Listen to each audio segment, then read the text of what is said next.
Hey, you guys, I want to share a few stories with you. And if you've been following me, you know sometimes I do go to Texas to get to Atlanta, but I promise I'll do it really quick. So, many moons ago, I took care of a 94-year-old woman named Louise.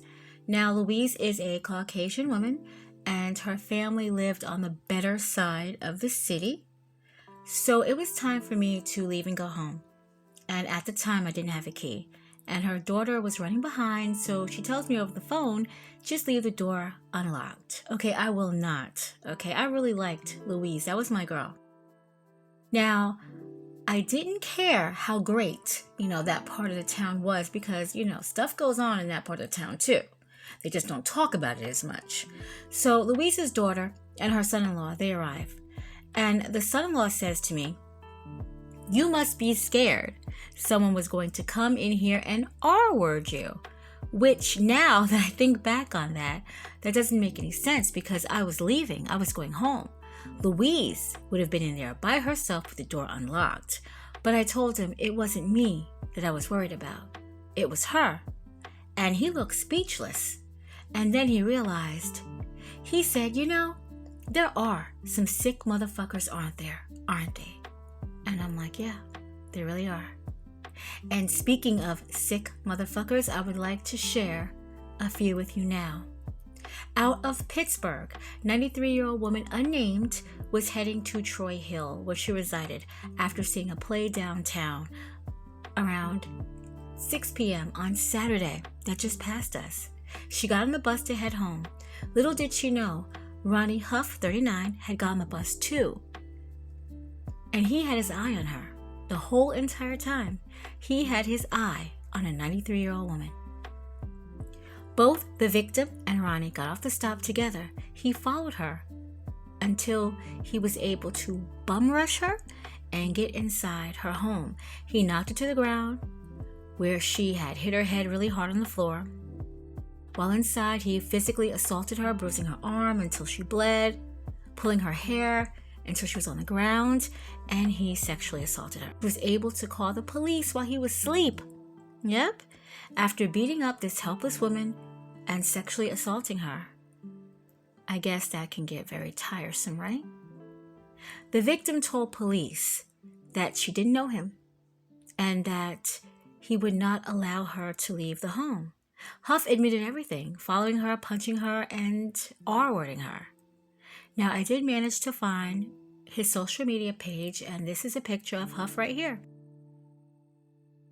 Hough has a history of sex crimes. Since 2020, he has to register as a sex offender for the abuse of a child, where he was in jail from 11 to 23 months. He's in jail right now without the bail denied by the judge. He has several charges relating to what he did to this woman. Now, here is another sick pervert. This is out of Cobb County in Georgia. This also happened the past few days. An unnamed 74-year-old woman was in her home with her 5-year-old granddaughter when Ahmed Rucker, 26, would enter her home around 4 p.m. You notice all these crimes are very early. She lived in the Mableton area in Georgia. He randomly picked this house that this woman lived in. At least that's what is in the report. He broke the woman's shoulder, repeatedly striking her in the face, where he broke her nose, bruised her eyes, bruised her lips, and he would sexually assault her right there in front of her 5-year-old granddaughter. Now, I am glad to say that he didn't physically and sexually abuse the girl, because you know how the stories on this channel can be. Besides the horrific abuse the little girl had to watch her grandmother go through, I'm hoping that she will lose the memory of this one day. The woman did not know him at all. She never met him. She knew anything about him. Now, I couldn't find any social media related to Rucker, although there is a man in Georgia with the same name, similar appearance, but I wasn't quite sure if that was him. And like Ronny Hough, Rucker was charged with burglary, home invasion, elderly abuse. Rucker got also cruelty to children, the R word, and sodomy. He sits in jail tonight without bond, and justice for both of these ladies, because again, these crimes just happened a few days ago. There is definitely a misconception about why men would R-word a woman. Because, back then it was like the way she was dressed, the way she was behaving. Those were the reasons why, a woman would get assaulted. But how does a 2-week-old baby girl, how does she behave? Or a 10-year-old girl, how's she dressed? Or in these cases, the 92-year-old woman, how was she acting? How was she dressed? I do know that men and boys, they get assaulted too, and I have covered many stories about that as well. But this is just insane for these men to be attacking these elderly women. In some cases, they could be their great-grandmothers. Elderly people are being abused, not just in nursing homes and care homes, but at home too, by relatives. Yes, elderly people are being brutally R-worded and taken advantage of by family. A lot of people have said that being R-worded is a control thing, it's a control situation, and in some cases it is. But I think people are more deviant by what they do every day, and they just take these opportunities when they can.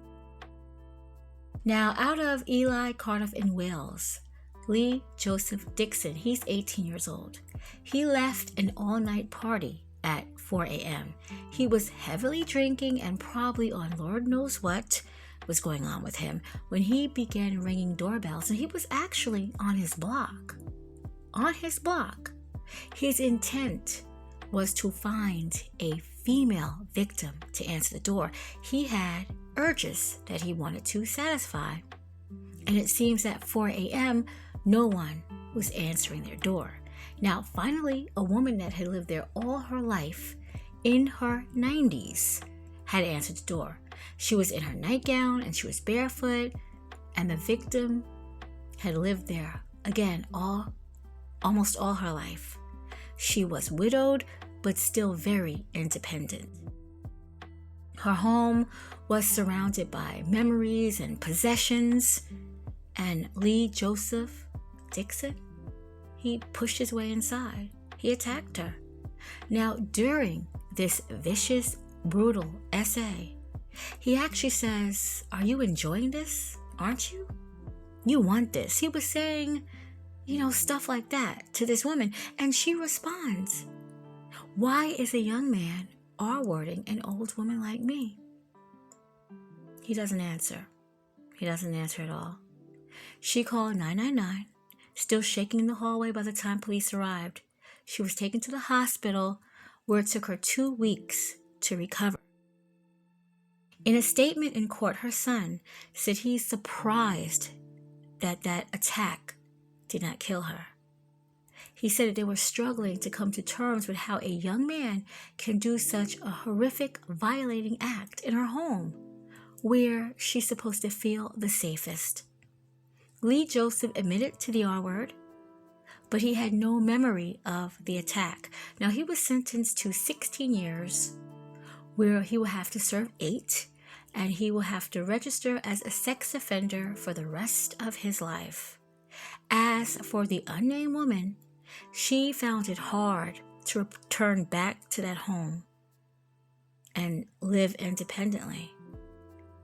Lee Joseph caused physical, emotional, and psychological pain that she ended up having to go to a nursing home, which is just terrible, but I can totally understand. Now, the final story I want to share with you is out of Baltimore.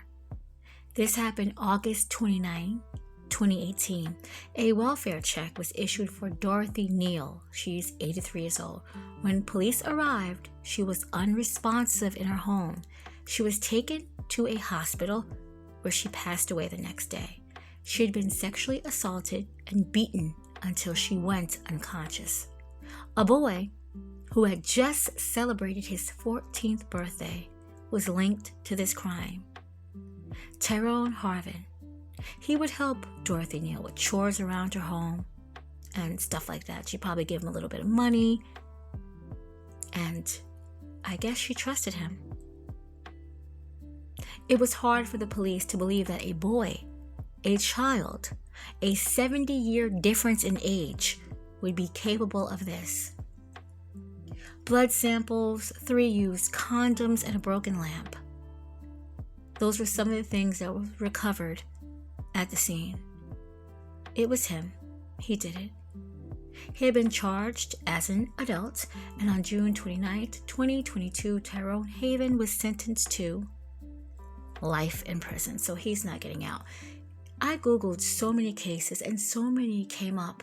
There's men that have raped elderly women at gunpoint, and some, well, the one that I read is still on the run, and that was out of the Bronx, New York. It is so many cases out there that this is happening to, and I mean, it's terrible. It's terrible when it happens to the seniors. It's terrible when it happens to the kids. It's just terrible all over. But it's like the elderly women and the babies, they can't protect themselves. So what are we supposed to do? What are we supposed to do?